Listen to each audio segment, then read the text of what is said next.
Alors, Bezrat Hashem, le Chok l'Israël, la Gemara Brachot 63b. Vot patach Rabbi Yehuda, bichvot Torah vedarash. Asket ushma Israël. Ayom haze niyeta le'am, vechia oto ayom niyeta Torah Israël, valo oto ayom sof 40 shana ya. El amdecha shechaviva Torah lomdea bechol yom vayom. Il dit ici que Rabbi Yehuda, il a fait un discours à l'honneur de la Torah. Dans la Torah, il est écrit Asket ushma Israël. Asket ushma Israël. Ayom haze niyeta le'am. Aujourd'hui, vous êtes devenus un peuple. Quand est-ce que ce verset a été dit?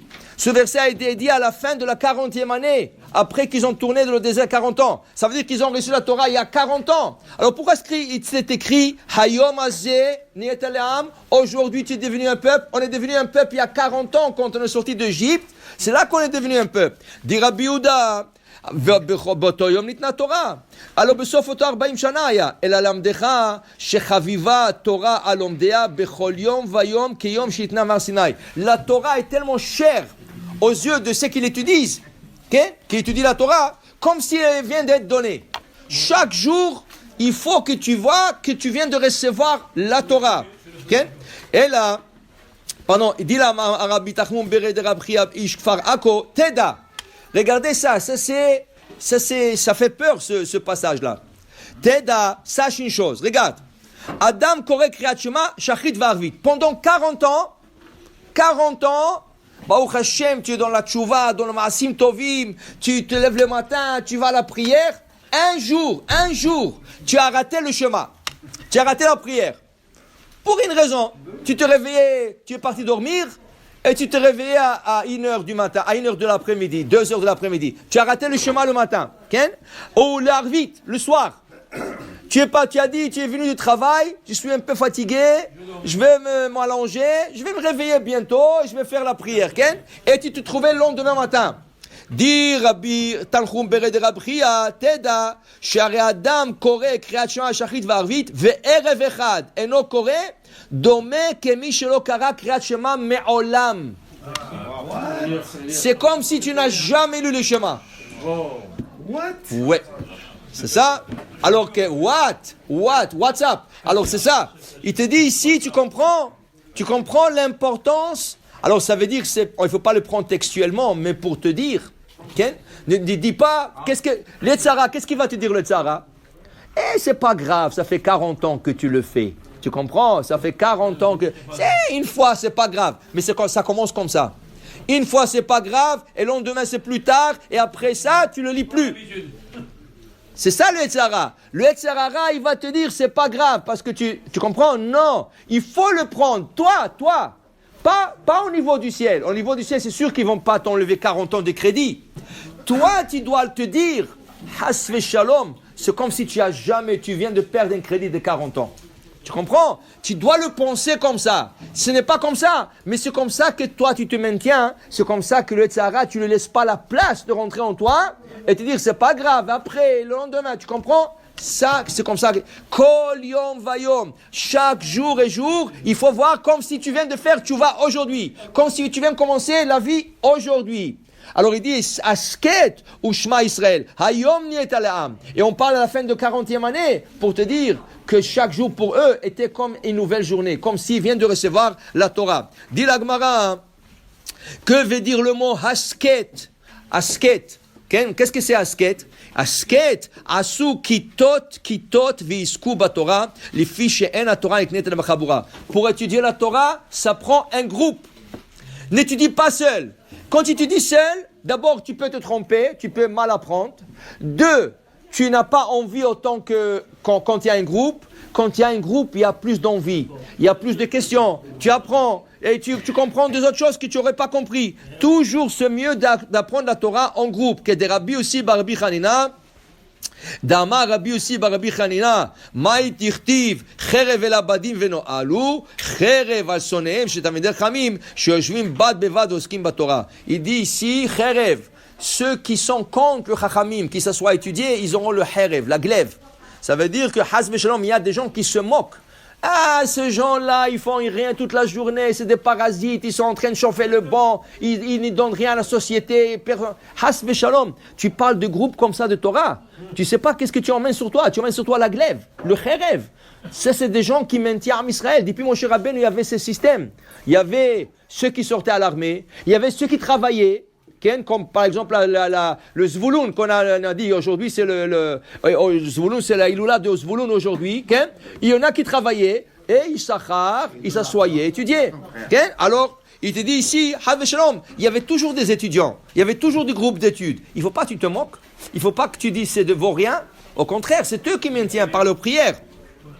Il dit ici, Velo'od et la Shemit Tapshim. Regarde, les gens qui se moquent de la Torah, ils deviennent de plus en plus ignorants. Ceux qui se moquent de la Torah, ils deviennent plus ignorants. Ceux qui étudient deviennent plus chacham. Mais ceux qui se moquent, ils deviennent plus ignorants. Et il dit ici, Sheneemar, Asher no'alnu v'asher chatanu, ve'no'alnu, k'tiv asher no'alnu, ve'lo'od el asher chot'im. Et ces gens-là, ils fautent. V'baetem ha'amecha, no'alu sha'aretz zo'an. Davar acher. Une autre explication. Asket ou Shema Israël. Que veut dire asket? Katetu atzmechem al divrei Torah. qui veut dire que Damar Ish Lakish, minayin shen divrei Torah mitkaymin, ella bemi shememit atzmo alehem, shenemar, zot la Torah ki amut boel. Écoute, la Torah ne s'apprend pas par un plaisir. Ça veut dire que tu t'assois sur le balcon, au soleil, avec ta Gemara, en train de prendre le soleil, étudier. La Torah, ça prend un peu un effort. Tu dois t'asseoir, tu dois penser, parce que c'est la Torah, des fois, des passages sont très durs. Okay? Alors, c'est pas par plaisir, c'est par concentration, c'est par tu investis. Okay? Tu investis dans la Torah. Alors, pour te dire, ne crois pas que la Torah, c'est la plage. Oui, tu peux apprendre la Torah à la plage aussi, c'est bon. Ça va t'empêcher de voir des choses qu'il ne faut pas voir. Okay? Mais ce n'est pas là-bas que ça s'apprend la Torah. La Torah, ça s'apprend dans un beth midrash, chez toi à la maison, mais ça s'apprend investissement. Alors, asket, katetu atzmechem.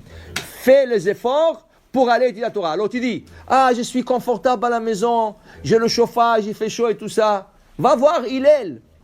Hillel Azaken, il n'avait pas d'argent, il est monté sur le toit pour apprendre la Torah. C'était un jour de neige.